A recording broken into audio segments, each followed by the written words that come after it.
খেতে মদিনায় পৌঁছে গেল।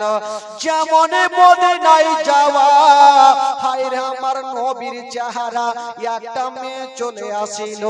আমেনা তোমার লাডলাকে নিয়া অনেক দিন পরে এখানে এসেছো, তোমার লাডলাকে নিয়া একদিন আমার বাড়িতে দাওয়াত নিয়ে নাও। আর একটা মেয়ে চলে আসিল, আমার বাড়িতে একদিন দাওয়াত নিয়ে নাও। এ দাওয়াত খেতে খেতে বন্ধুরা প্রায় একটা মাস কেটে গেল। আচ্ছা বলুন তো বাবা, জানাবে আব্দুল মুত্তালিব আমেনাকে কদিনের ছুটি দিয়েছিল? কদিনের? এক সপ্তাহ ছুটি দিয়ে যখন এক মাস কেটে গেল, মা আমেনাকে জিজ্ঞাসা করছেন, উম্মে আয়মান আমেনা, আচ্ছা তুমি কি দিন গণতি করেছো যে মক্কা থেকে আসাজকে কদিন কাটলো? বলল না, আমি তো করি না। বলে কদিন কাটলো? উম্মে আয়মান বলছেন, আমেনা আজকে মক্কা থেকে আসা প্রায় একটা মাস কেটে গেল। যেমন এই কথা বলা, হায় রে আমেনার মাথার উপরে মনে হচ্ছে পাহাড় চেপে গেল। আল্লাহ জানি না আমার শ্বশুর আব্বা কত না কান্দে। চুমা খাচ্ছে, আমার নবী বলছেন, মা গো আজকে তুমি এরকম কেন চুমা খাচ্ছ আর কাঁদছো? মা আমেনা বলছে, বেটা জানি না, আজকে যখন তোমাকে চুমা খাচ্ছি বেটা, মনে হয় কোনদিন চুমা খেতে পাবো না। এ আশা নিয়ে চুমা খাচ্ছি বেটা। বলছে, মা গো চলো তোমাকে বাড়ি নিয়ে যাব মা। হঠাৎ করে বন্ধুরা আমার মা আমেনা বলছে, বেটা রে আমি তোমাকে একটা কথা বলে যাব বেটা। বললো, কি কথা? বলছে, লাডলা দুলারা মক্কা নগরে কেউ যদি তোমাকে পাথর মেরে দেয় বেটা, খবরদার তুমি পাথর মারিও না। যদি কেউ তোমাকে গালি দিয়ে দেয় বেটা, খবরদার তুমি গালি দিও না। যদি তুমি গালি দিয়ে দাও, ওই ছেলের বাপ মায় দৌড়িয়ে আসবে, তোমার উপরে আক্রমণ করবে। আমি থাকবো না, তোমার বাপ থাকবে না, কে তোমাকে বাঁচাবে বেটা? আমার নবী বলছেন, মা গো এগুলা কথা শুনবো না, চলো তোমাকে নিয়ে আমি দাদু জানের কাছে যাব। আমার দাদু জান কত কাঁদছে। উম্মে আয়মান একদিকে দাঁড়িয়ে কাঁদে, আমেনা আমার নবীকে বুকে জড়িয়ে ধরেছেন আর বলছে, বেটা আমি আর যেতে পারবো না। বাবা গো, উম্মে আয়মান ভাবছেন, আল্লাহ যদি আমার এখানে ইন্তিকাল হয়, আমার কলেজার পাড়া দেখভাল কেটা করবে, হাতের যত্ন কেটা করবে? এই জঙ্গলে উম্মে আয়মান ছাড়া কেউ নাই।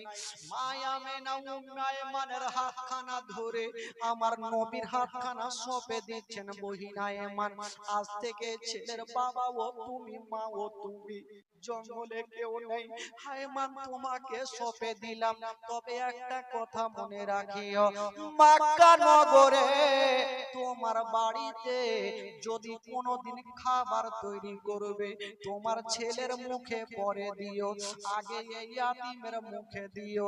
যদি কোনোদিন নতুন জামা তৈরি করবে, তোমার ছেলের গায়ে পরে দিও, আগে এই ইয়াতীমের গায়ে দিও। যেন বলে মনে না হয়, মা বলে মনে না হয়। উম্মে আয়মান বলছে, আমেনা তুমি চিন্তা করো না, আমি মার মতো ভালোবাসবো, জীবনে মনে বলতে দেব না। এই ছেলের বাবা বেঁচে নেই, এই ছেলের মা বেঁচে নাই, এই কথা বলতে নাই। মা আমেনা ওই গাছের তলাতে লম্বা হয়ে শুয়ে গেছেন, চোখটাকে বন্ধ করে নিয়েছেন। আমার নবী 6 বছর বয়সে মাকে দেখছেন, বাবা আমার মা কেন চোখটাকে বন্ধ করছেন? নবী ভাবছেন, আল্লাহ হয়তো মা অনেক দূর থেকে এসেছে, হয়তো খাসতে গেছে, তাই আমার মা একটু আরামে ঘুমিয়ে গেছে। মা একটু আরাম করে নি, আমি যাব আর আমার আব্বা জানের কবরটা জিয়ারত করব। জিয়ারত শেষ হবে, এদিকে মায়ের ঘুমটা ভাঙবে, মাকে বুকে করে নিয়ে আমি দাদু জানের কাছে পৌঁছে যাব। আমার নবী মামা বলছেন আর মেহমান বলছেন মামা বলো না, মা মা বলো না, মা গো মা বলো না, মা মা বলো না, মা গো মা বলো না। মায়ের সেবা না করিলে জান্নাত মিলবে না। মা মা বলো না, মা গো মা বলো না, মা মা বলো না, মা গো মা বলো না। ও গো আম্মা কোথায় গেলে আমারে ছাড়িয়া, ও গো আম্মা প্রাণে একাই আমার ভালো লাগবে না।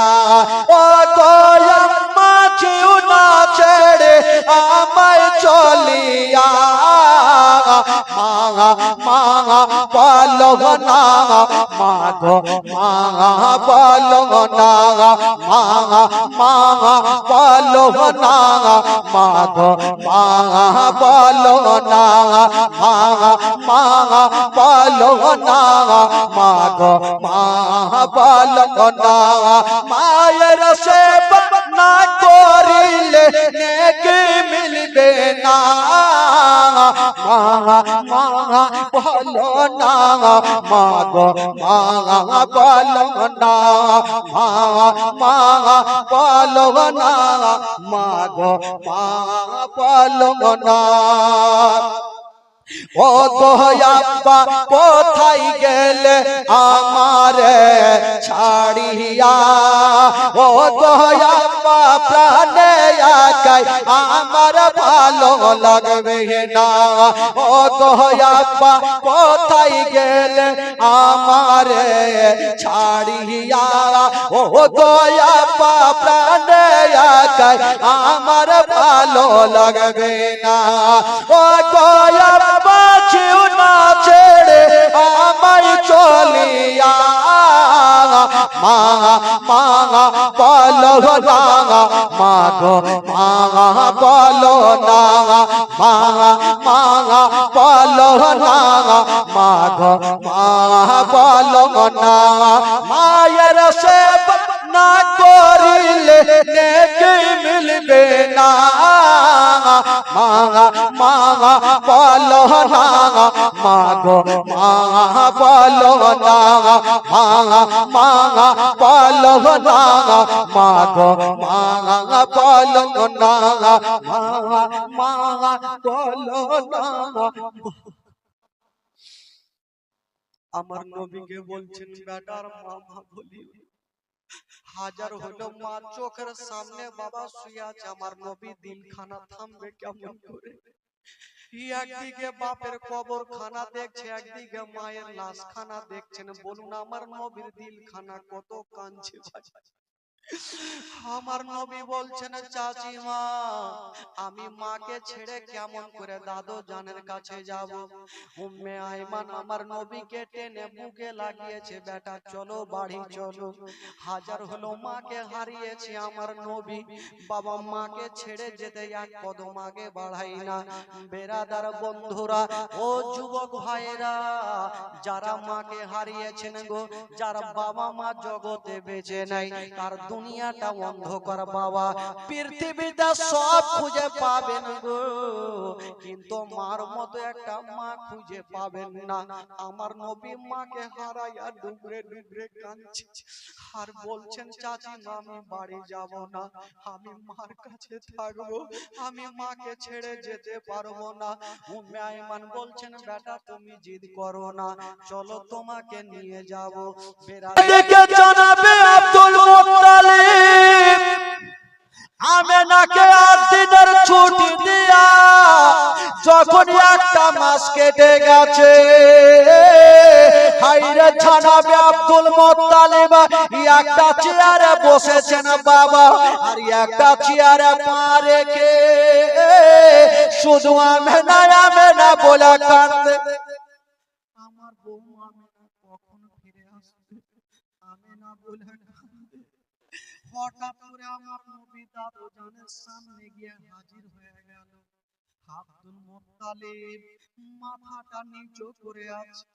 আমার নবী বলছেন দাদু জান একবার মাথাটা তুলো, চোখের পানি সহ্য করব না। হায়রে জনাবে আব্দুল মুত্তালিব আমার নবীকে বুকে জড়িয়ে ধরে যেন বাবা টুকরে টুকরে কাঁদছেন আমার নবী, সান্ত্বনা দিচ্ছেন দাদু ভাই তুমি চোখের পানি ফেলিও না। কপালে যেটা লেখা থাকবে সেটা হবে ভাই। একদিন আমাদের তোমাদের সবারই সময় আসবে, সবাইকে দুনিয়াটা ছেড়ে যেতে হবে। আমার নবী বলছেন দাদু জান আমি তো মার গর্ভে থাকতে নিজের আব্বাকে হারালাম, আমি তো দুনিয়াটা কেমন করে ঘুরলাম না, আমি 6 বছর বয়সে যে মাকে হারালাম, আমি কেমন করে জীবনটা আমার অন্ধকার হয়ে গেল দাদু জান। আব্দুল মুত্তালিব বলছেন রাত্রি বেলাতে চিন্তা করছেন আল্লাহ জানি না, আমার নবীকে পার্শ্বে নিয়ে বাবা বিছানাতে শুয়ে আছে, কিন্তু হঠাৎ করে দেখছেন আমার নবীর চোখ দিয়া পানি। আব্দুল মুত্তালিব ভাবছেন আল্লাহ জানি না, আমার দাদু ভাই মনে ভাবছে আমার মা যদি থাকতো আমার মায়ের বুকে মাথাটা দিয়ে ঘুমাতাম, আমার মা নেই বলি আমার দুনিয়াতে কিছুই নাই। আব্দুল মুত্তালিব মনে মনে ভাবছে জানি না এই আমার পোতার জানি না যদি মনের এই ধারণা হয়। আব্দুল মুত্তালিব বলছেন দাদু ভাই চিন্তা করো না, তুমি আমার বুকে মাথাটা দিয়ে আরাম করো। আব্দুল মুত্তালিব আমার নবীকে নিয়েছেন, বাবা আমার নবী 6 বছর বয়সে দাদু জানের বুকে মাথাটা দিয়েছেন। বাবা বেরাদার বন্ধুরা আমার নবীও ঘুমাই না, আব্দুল মুত্তালিবও ঘুমাই না। আমার নবী ভাবছেন আল্লাহ আমি যতক্ষণ পর্যন্ত ঘুমাবো না আমার দাদু জান ঘুমাবে না। আমার নবী দাদু জানের বুক থেকে মাথাটা টেনে বিছানাতে চোখটা শুধু বন্ধ করেছেন। আব্দুল মুত্তালিব ভাবছেন জানি না হয়তো আমার পোতা ঘুমিয়ে গেছে, ঘুমিয়ে থাক। আব্দুল মুত্তালিব গেটটাকে টেনে দিয়া একটা অন্য ঘরে গিয়েছেন বাবা। আর আব্দুল মুত্তালিব বিছানাতে বসে বসে বৃদ্ধ আব্দুল মুত্তালিব যেন ডুকরে ডুকরে কাঁদতে লাগলো। আব্দুল মুত্তালিব জানে যদি আমার পোতার সামনে আমি কাঁদি তবে আমার কান্না দেখে আমার দাদু ভাই বেশি মার কথা ভেবে কাঁদবে। আব্দুল মুত্তালিব বলছেন আল্লাহ আমার ছেলে আব্দুল্লাহ ছেড়ে চলে গেল, আমার আমেনাও ছেড়ে চলে গেল। আব্দুল মুত্তালিব বাচ্চা ছেলের মতো কাঁদছে। আমার নবী সেখান থেকে উঠে চলে গেছে ওই ঘরটাতে, গিয়ে দেখছেন আব্দুল মুত্তালিবের চোখে পানি। বলল দাদু জান আপনি কাঁদছেন কেন? আব্দুল মুত্তালিব মুখে কথা বলতে পারলেন না, আমার নবীকে টেনে বুকে লাগিয়েছে। ভাইরে আমি কাঁদছি কেন তুমি কি জানো না? আমার নবী বলছে দাদু জান আমি সব কিছু জানি, তবে দাদু জানের চোখের পানি আমার নবী মুছে দিচ্ছেন। বাবা 6 বছর বয়সে মুছে দিয়ে বলছেন দাদু জান আপনি চোখের পানি ফেলবেন না, আমি সব সহ্য করিব, কিন্তু দাদু জান আপনার চোখের পানি সহ্য করব না। আব্দুল মুত্তালিবকে বলছেন দাদু জান চলুন আমার মায়ের জন্য দোয়া করব। বাবা